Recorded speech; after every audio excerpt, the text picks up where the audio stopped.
Hey, Joe, congratulations. Obviously, one of the reasons you're sitting here, you've made your debut, and came in what it was an important moment. You've gone through some things, the injuries, Yeah. waiting to go overseas. So just tell us about your emotions and how it was tonight. Yeah, just hearing my name get called in alongside Nico is definitely an experience I've been waiting for the past 2.5 years. So I'm super excited, and I can't wait to keep going with the team and then make the playoffs. Yeah!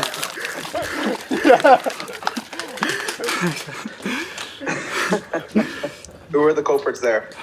Tony and Brad. Tony and Brad. Yeah. Of course. Yep. You can follow up, Glenn. Well, so you go on. There isn't much time, but you managed to. You were involved quite a bit for the short amount of time you were out there. You remember all that?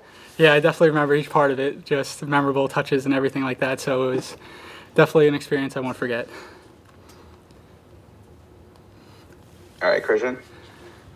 How's it going, Joe? Congratulations on the debut and also on the water bath that you just got. Yeah. I have a question for you regarding young players developing during this crazy time. Now, obviously, you have a pretty big time, ahead of you with your transfer to Mönchengladbach. Pretty much only about half a year away, less than. Now, how do you think that this entire pandemic period has fared for young players developing? Do you think we'll see lasting effects of this as far as future talents are concerned, or do you think that this was just a speed bump and that things will return relatively to normal within a reasonable time frame?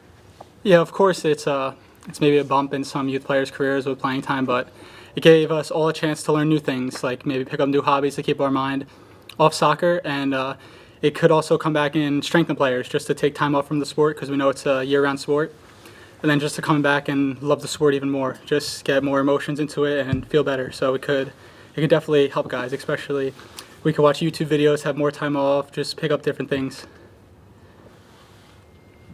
All right, Mike Ander. Joe, congratulations on the debut. Thank you. I'm just curious about the mindset. I know Glenn mentioned you dealt with a lot of injuries, but just the mental fortitude to not get your name called, even though you were healthy for a lot of the games, keeping your mind focused and waiting for the moment. Of course, with the injury, it was a setback. It was all a waiting game, and I was patient, and I kept my mindset right, focused on the things I needed to work on, and it all led up to today, and I won't forget this day.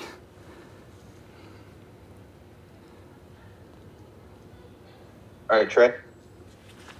Hey, Joe. Congrats on the debut again. I'm just wondering, since you know your end time, which is not normal of such young players, you know exactly when you're going to leave. How do you think what's your mindset and how you're going to approach the next 3 months when it comes to squeezing the most out of your time here? What do you think, how are you going to handle the next 3 months here at the club? The next 3 months, of course, I have my eyes set on one thing, which is helping the team as much as I can win our first silverware. So that is my main focus in these next 3 months, and I'm going to do everything I can to make that happen.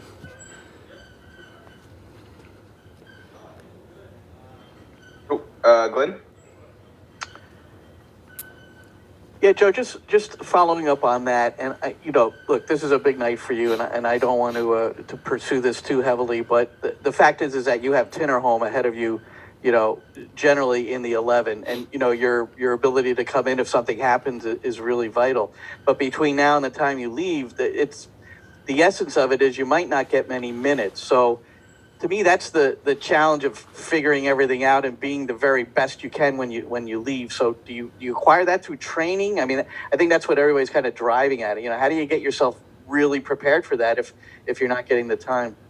Just every day I practice, I take it all as a game. Like it's the last time I'll step out on the field, so I just go into looking that way and work on things that I need to improve on, and I do it all in training, just so even if anything does happen on the field, I'm ready to go in and do the same thing and help the team as much as I can. Who's the hardest guy to defend at training? That's a tough one. All our attackers are really good. I'll probably have to go with maybe Ishmael. He's strong on the ball, and when he cuts in, it's you're done. Okay. All right, we'll go last one here to Mike Lander. So, Joe, obviously a unique debut. You didn't have the opportunity to have any family or friends in the stands. How much is your phone blowing up right now? Well, I haven't had the chance to look at it yet, but I'm looking forward to just seeing all the texts from my brother, sister, mom, and dad. So I'm definitely looking forward to that. But of course, I would have loved to have all them here. But in everything that's going on, I'd rather have them home safe. But I can't wait to FaceTime them soon.